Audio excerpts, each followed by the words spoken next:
3 দিন আগে বন্ধুদের সঙ্গে সিলেটে বেড়াতে এসেছিলেন কিশোরগঞ্জের কুলিয়ারচর উপজেলার সাইফুল ইসলাম।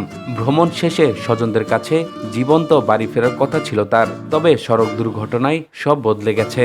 নিতর দেহে কফিন বন্দী হয়ে ফিরতে হচ্ছে তাকে। একই দুর্ঘটনায় তার সঙ্গে থাকা অন্য 2 বন্ধু গুরুতর আহত হয়ে হাসপাতালে চিকিৎসাধীন রয়েছেন।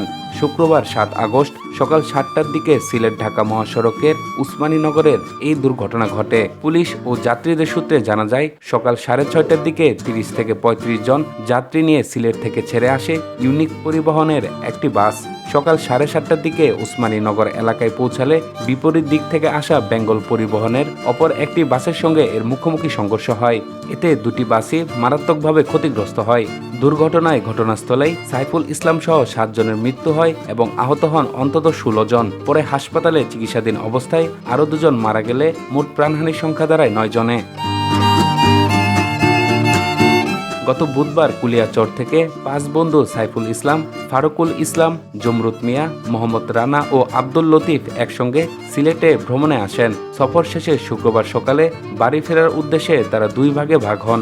জমরুত মিয়া ও রানা আকাশপথে ঢাকার টিকিট কাটেন। অন্যদিকে সাইফুল, ফারুকুল ও লতিফ বাসে চড়ে কুলিয়াচরের উদ্দেশ্যে রওনা হন। বিমানে ওঠার ঠিক আগ মুহূর্তে দুর্ঘটনার খবর পান জমরুত মিয়া।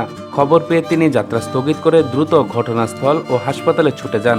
হাসপাতালে চিকিৎসাধীন আহত আব্দুল লতিফ জানান, বাসের এক পাশে সরাসরি আঘাত লাগায় ওই পাশের যাত্রীরাই বেশি ক্ষতিগ্রস্ত হন। নিহত সাইফুল ইসলাম পেশায় একজন ঠিকাদার এবং কুলিয়াচর উপজেলা ছাত্রদলের সাবেক সহসভাপতি ছিলেন। তিনি 1 ছেলে ও 1 মেয়ে রেখে গেছেন। তার এই আকস্মিক মৃত্যুতে পরিবার ও এলাকায় গভীর শোকের ছায়া নেমে এসেছে।